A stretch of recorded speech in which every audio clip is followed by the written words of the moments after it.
Pozdrav, dragi moji. Moja današnja ideja je da sa vama podelim nešto o tome kako da otkrijemo svoju svrhu i zašto je uopšte važno da živimo svoju svrhu i koliko nam to doprinosi blagostanju i ispunjenom životu.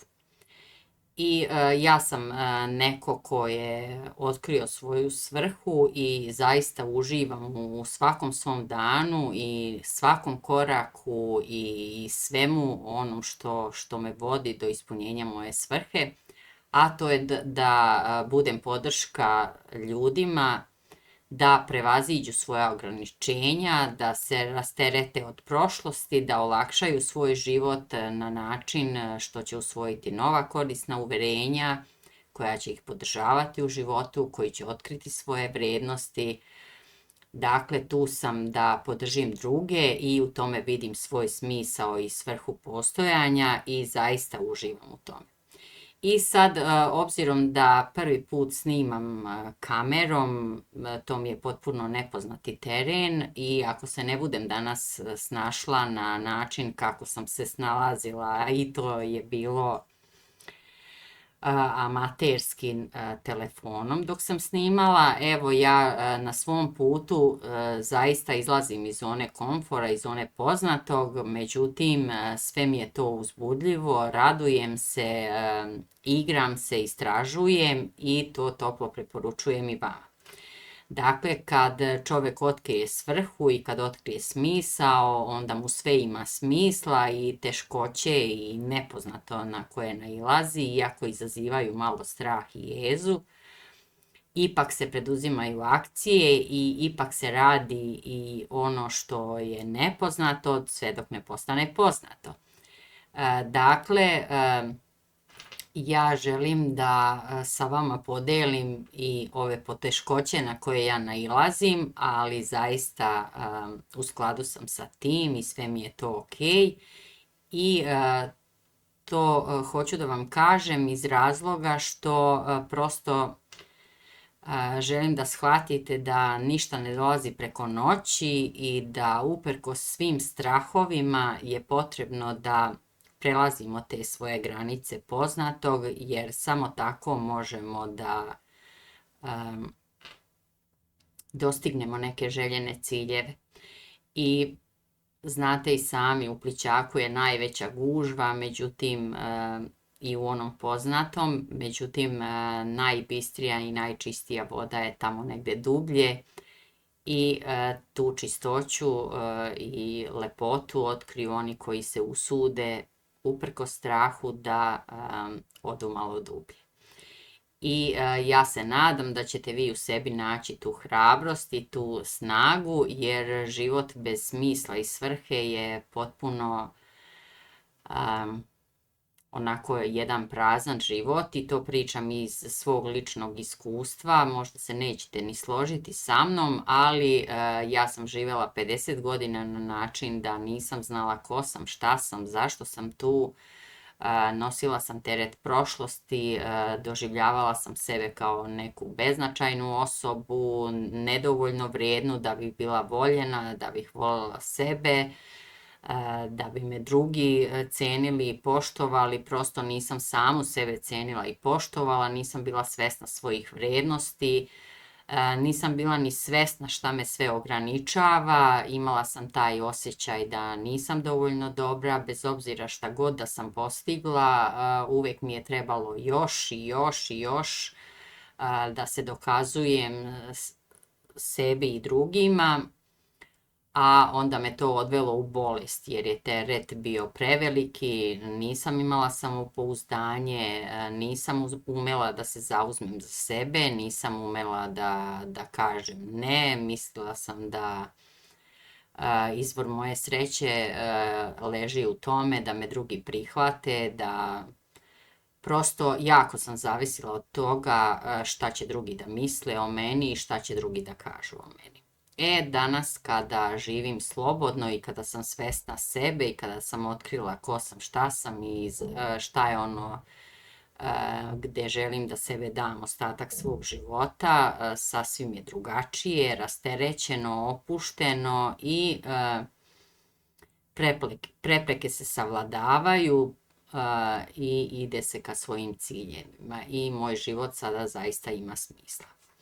Jer kažu, William Berkeley je rekao da u životu svakog čovjeka postoje dva velika dana. Jedan je dan kada je rođen, a drugi je kada otkrije zašto se rodio, i ja se zaista slažem sa tim.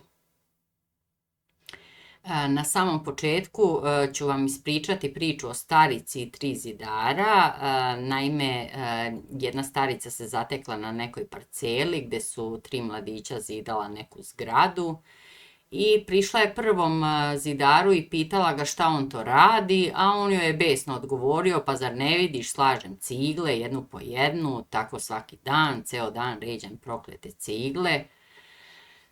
Starica je prišla potom drugom zidaru koji je malo pristojnije izgledao i pitala ga isto, a on je odgovorio: ja sam zidar, ja radim svoj posao.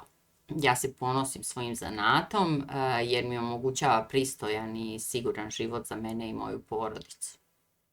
A potom se starica uputila do 3. zidara čije je lice bilo vedro i nasmejano, pa ga je upitala isto što i prethodnu dvojicu, a on je odgovorio veselim tonom da ja radim nešto predivno, gradim najlepšu zgradu pod kapom nebeskom. I sad iz ove priče možete da zaključite da taj osjećaj svrhe ne dolazi nužno iz toga šta radimo i čime se bavimo. Jer ako se ne bavimo onim što volimo, mi možemo da naučimo da volimo posao kojim se bavimo. Znači, bez obzira na to šta trenutno radite, kojim se poslom bavite, vi možete da ispoljavate svoju svrhu svakog dana, da se osjećate fenomenalno i neostrašivo.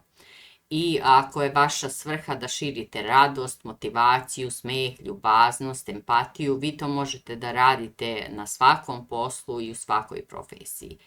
I ne samo da ćete uživati, jer ćete živjeti smisleno i u skladu sa sobom i svojom svrhom, nego ćete činiti ovaj svijet lepšim mestom. I ljudi imaju potrebu zaista da doprinesu, i koliko god mi u nekom periodu života razmišljamo isključivo o sebi i svojoj porodici, kako da postignemo i obezbedimo svoju porodicu, dođe moment u životu kada zaista poželimo da damo neki doprinos, kada se zapitamo šta to ostavljamo iza sebe, kakav smo prosto doprinos ostavili, kakav smo uzor svojoj deci, na koji način smo im doprineli, šta smo im ostavili u nasleđe. I pritom ne mislim na ono materijalno šta smo im ostavili, nego šta će njima ostati u srcu posle nas i kako će nas se sećati. I ja ću vam ispod ovog videa ostaviti pitanja na koja je potrebno da odgovorite, da biste vi prosto došli do odgovora koji će vam otkriti šta je zaista vaša svrha i zašto je važno da živite svoju svrhu. Evo, na samom početku ja ću vam reći neka pitanja, pa vi možete da, recimo, da pauzirate ovaj video i da odgovorite na neka pitanja, čisto da imate sad odmah u startu predstavu o čemu se tu radi, kakvog tipa su ta pitanja. Dakle, šta je to što volim da radim? To je prvo pitanje. Uzmite neku svesku. Ja nekako se nadam i verujem da me prate ljudi koji zaista žele nešto da poprave u svom životu i da vi već imate svesku u kojoj beležite i radite sve da biste doprinijeli sebi, da se osjećate bolje. I sad upotrijebite tu svoju svesku. Šta je to što me ispunjava? To je drugo pitanje.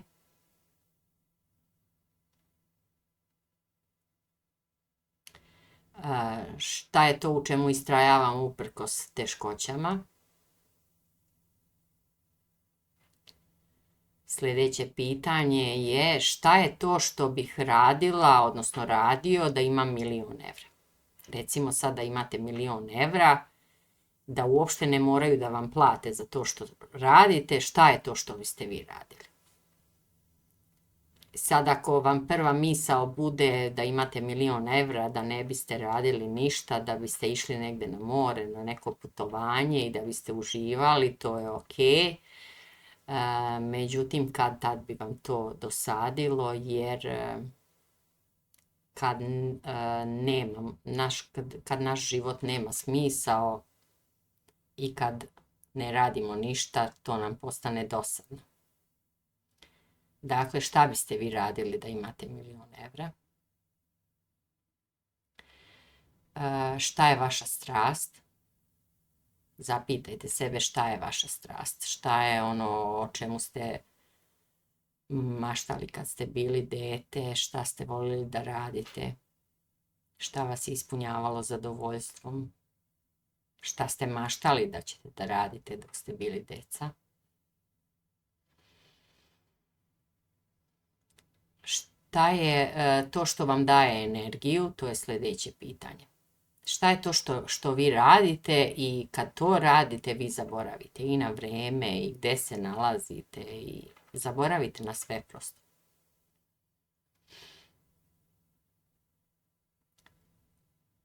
Dalje sljedeće pitanje je koji su moji talenti.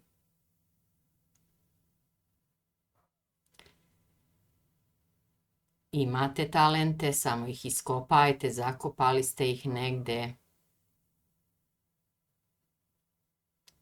Potrudite se da ih oživite ponovo. Sljedeće pitanje je šta je moja životna misija.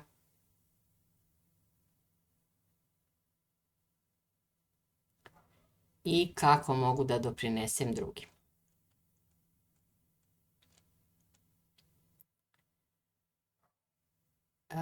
Zašto je uopšte važno da otkrijemo svrhu? Mi moramo da imamo neki razlog zašto se ujutro budimo, šta će nas buditi radosne, začin nam srce gori prosto, šta je to što toliko volimo da radimo i u čemu se osjećamo toliko prijatno da zaboravimo na vrijeme, jer naša svrha je naša sreća. Jer mi kad radimo nešto bez te svrhe i kad ne znamo poentu zašto to radimo, mi nismo srećni. Jer sreća postaje živa kad ima neki smisao.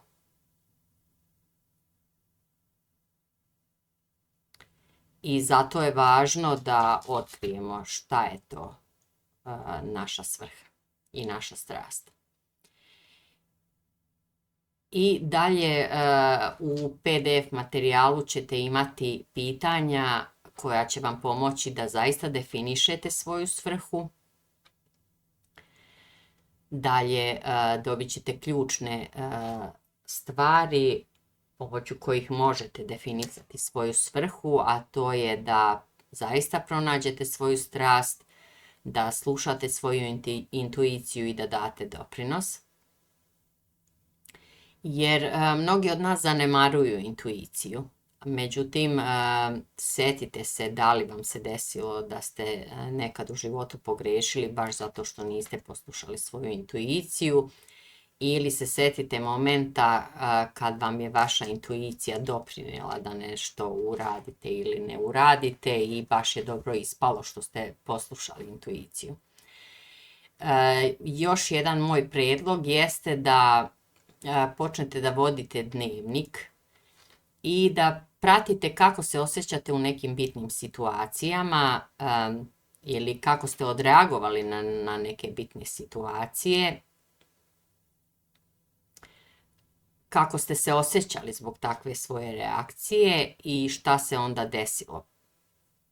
Prosto na taj način ćete imati uvid kako reagujete, kako stoje stvari, šta treba da menjate i zašto. I na taj način ćete staviti sebi do znanja da ste tu za sebe i da ste prosto otvoreni da saslušate sebe i možete čak reći svojoj intuiciji, tom nekom svom unutrašnjem glasu koji se javlja, možete reći čujem te, verujem ti, znam da si tu, znam da mi želiš dobro i hvala ti što si tu za mene. Prosto povežite se sa sobom, jer najvažniji odnos koji imate u životu je odnos koji imate sa samim sobom, jer iz tog odnosa se reflektuju i prenose obrasci na sve druge odnose koje imate sa drugim. I koliko god možda imate osjećaj da ste nezadovoljni životom, ako počnete da drugima pružate više, vi počinjete da dobijate više. Jer mnogo su srećniji ljudi koji daju doprinos i koji imaju osjećaj da njihov život i njihovo činjenje pravi neku razliku u životima drugih. Razmišljajte i na taj način. I ono što vas ja pozivam jeste da zaista uradite sve ove vežbe koje imate u PDF-u ispod videa. Uz to ja ću vam okačiti i audio vežbu kroz koju vas ja vodim da vizualizujete svoj unutrašnji poziv.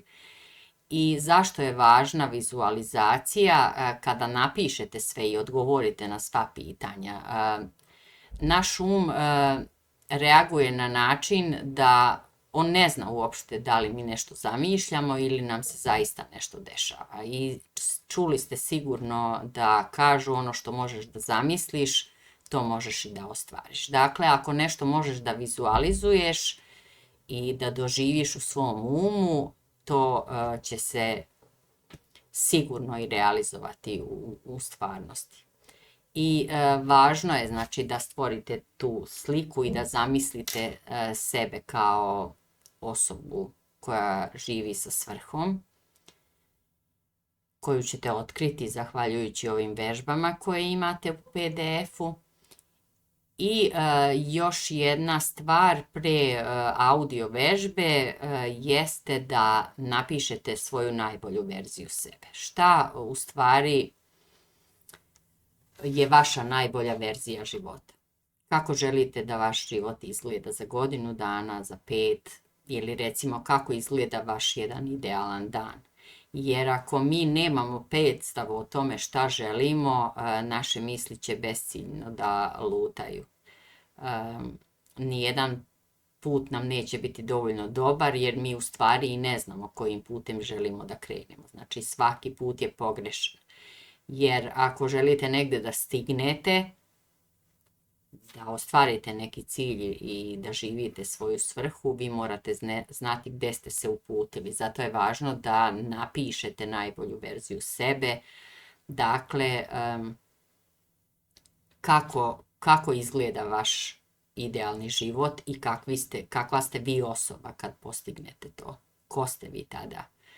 Znači, u ovoj fazi pustite to šta je moguće, šta je nemoguće, izbegnite to kako ću to da postignem. Znači vi sad nemojte da uopšte mislite kako do toga da dođem, nego prosto pišite sve što vam padne na pamet u svim sferama života, sve zapišite, zamislite, znači pišite kao da se već dešava, kao da je u sadašnjosti. Kakva ste vi osoba dok živite svoju svrhu i imate sve što vam je potrebno. Gde biste tada bili, pored koga, kako biste se osjećali, šta bi vam ispunjavalo dane, sa kim biste ih provodili, šta biste radili, šta je sve to što želite, šta bi voleli da je drugačije u vašem životu, čega da ima više, čega da ima manje, kakve biste ljude voleli da su vam prijatelji, kakvo da vam je zdravstveno stanje. Dalje, kakvi odnosi da vladaju u vašoj porodici, kako da se osjećate, koliko novca da imate, šta da radite u životu, kako bi izgledao vaš jedan idealni dan, kako biste vi izgledali, šta biste nosili, koje navike biste imali, šta bi drugi ljudi govorili, šta biste čuli, videli, sve to napišite i kada sve to budete imali napisano, možete se tome vraćati, dopunjavati, pozabavite se, jer ovo je vrijeme za vas i ako ga nemate, vi ćete onda ispunjavati tuđe snove, a nećete živjeti svoje. A ja vas pozivam da se pozabavite sobom, jer jedan je život i jako je važno da otkrijete svoju svrhu i da radite na tome da je dostignete. I na kraju ispod PDF-a, ispod videa ću vam okačiti i audio vežbu, vizualizacija unutrašnjeg poziva, jer vam može pomoći da zaista sve to što ste zapisali, da zaista učvrstite u svom umu, u svom srcu, u svom telu i da krenete putem svoje najbolje verzije. I ako nešto nije bilo dobro u ovom videu, ako nisam znala gdje treba da gledam, jer rekoh vam prvi put snimam kamerom, ja se nadam da mi nećete zameriti. Ako imate neko pitanje, slobodno mi pišite ispod videa u komentaru, pišite na mail, gdje god. Ja sam tu za vas, jer ja zaista živim svoju svrhu i svoju viziju. Ja vas pozdravljam, prijatno.